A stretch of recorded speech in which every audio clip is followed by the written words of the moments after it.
Hi all അസ്സലാമു അലൈക്കും.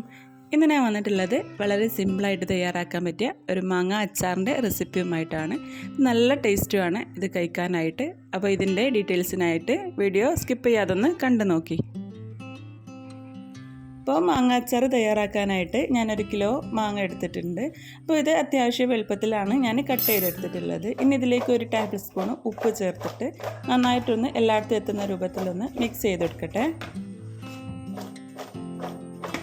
അപ്പോൾ ഇത് ഞാനൊരു അരമണിക്കൂറോളം ഒന്ന് റെസ്റ്റ് ചെയ്യാനായിട്ട് വെക്കുന്നുണ്ട്. അപ്പോൾ നമ്മളെ മാങ്ങയിൽ ഉപ്പൊക്കെ നല്ലോണം പിടിച്ച് കിട്ടുകയും ചെയ്യും. അപ്പോൾ ഇതാ അരമണിക്കൂറോളമായിട്ടുണ്ട്. ഇനി അച്ചാർ ഉണ്ടാക്കാനായിട്ട് ഞാനൊരു കടായി ചൂടാക്കി എടുത്തിട്ടുണ്ട്. ഇനി ഇതിലേക്ക് ഒരു 100 മില്ലിൻ്റെ അടുത്തായിട്ട് നല്ലെണ്ണ ഒഴിച്ചു കൊടുക്കുക. അപ്പോൾ അത് നന്നായിട്ടൊന്ന് ചൂടായി വന്നതിന് ശേഷം ഇതിലേക്ക് ഒരു 1/2 ടേബിൾ സ്പൂണോളം കടുക് ചേർത്ത് കൊടുക്കുക. അപ്പോൾ അതൊന്ന് പൊട്ടി വരുമ്പോഴേക്കും അതുപോലെ തന്നെ ഒരു 1/2 ടേബിൾ സ്പൂണ് ഉലുവയും കൂടെ ചേർത്ത് കൊടുത്തിട്ട് ഒന്ന് മൂപ്പിച്ചെടുക്കട്ടെ. അപ്പോൾ ഇത് രണ്ടും കൂടെ ഒന്ന് പൊട്ടി വന്നതിന് ശേഷം ഇതിലേക്കൊരു 10 അല്ലി വെളുത്തുള്ളി നടുവ് ഇങ്ങനെ ചീന്തിയെടുത്തതാണ്, അതൊന്ന് ചേർത്ത് കൊടുക്കുന്നുണ്ട്. പിന്നെ ഇതിലേക്കൊരു 3 പച്ചമുളക് ചെറുതായിട്ട് അരിഞ്ഞെടുത്തതാണ്, അപ്പോൾ അതും കൂടെ ചേർത്ത് കൊടുക്കട്ടെ. എന്നിട്ട് ഇത് നന്നായിട്ട് ഒന്ന് വഴറ്റിയെടുക്കുന്നുണ്ട്. പിന്നെ ഇതിലേക്ക് ഒരു പിടി കറിവേപ്പിലയും കൂടെ ചേർത്ത് കൊടുക്കുന്നുണ്ട്. ഒരു 4 തണ്ടോളം ഉണ്ടാവും കറിവേപ്പില. അപ്പോൾ അതും കൂടെ ചേർത്തിട്ട് നന്നായിട്ടൊന്ന് വഴറ്റിയെടുക്കുക. അപ്പോൾ ആ വെളുത്തുള്ളിയുടെയൊക്കെ ഒരു പച്ചമണമൊക്കെ മറന്ന് വരെ നല്ലപോലെ ഒന്ന് വഴറ്റിയെടുത്തിട്ടുണ്ട്. ഇനി ഇതിലേക്ക് 4 ടേബിൾ സ്പൂണ് മുളക് പൊടി ചേർത്ത് കൊടുക്കുക. പിന്നെ ഇതിലേക്ക് ഒരു 1/4 ടീസ്പൂണ് മഞ്ഞൾപ്പൊടി, 1/4 ടീസ്പൂണ് കായപ്പൊടി ചേർത്ത് കൊടുക്കുന്നുണ്ട്. ഒരു ടേബിൾ സ്പൂണ് കടുകും ഉലുവയും കൂടെ പൊടിച്ചെടുത്തതാണ്. തരിതരിയായിട്ട് വേണം ഇത് പൊടിച്ചെടുക്കാനായിട്ട്, അപ്പോൾ അതും കൂടെ ചേർത്ത് കൊടുക്കുന്നുണ്ട്.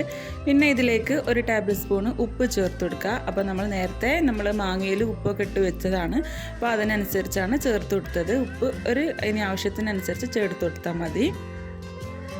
പിന്നെ ഇതിലേക്ക് ഞാനൊരു 3 ടേബിൾ സ്പൂണ് വിനാഗിരി ഈ ഒരു സമയത്ത് ഞാൻ ചേർത്ത് കൊടുക്കുന്നുണ്ട്. പിന്നെ ആവശ്യത്തിനനുസരിച്ച് നമ്മൾ അവസാനം വേണമെങ്കിൽ ചേർത്ത് കൊടുത്താലും മതി. പിന്നെ ഇതെല്ലാം കൂടെ ഇതിൻ്റെ ആ ഒരു പച്ചമണമൊക്കെ ഒന്ന് മാറുന്ന വരെ നല്ലപോലെ ഒന്ന് വഴറ്റിയെടുക്കട്ടെ. അപ്പോൾ മുളക് പൊടിയൊക്കെ ഒന്ന് വേവിച്ചെടുത്തിട്ടുണ്ട്. ഇനി ഈ ഒരു സമയമാണ് നമ്മളെ പച്ചമാങ്ങ അരിഞ്ഞെടുത്ത പച്ചമാങ്ങ ഇതിലേക്ക് ചേർത്ത് കൊടുക്കുക. അപ്പോൾ നമ്മൾ നേരത്തെ ഉപ്പിട്ട് വെച്ചതായിരുന്നു, ആ ഉപ്പിൻ്റെ വെള്ളമൊക്കെ വന്നിട്ടുണ്ട്. അപ്പോൾ അതും കൂടെ ഒന്നായിട്ട് ഇതിലേക്ക് ആഡ് ചെയ്ത് കൊടുക്കുക.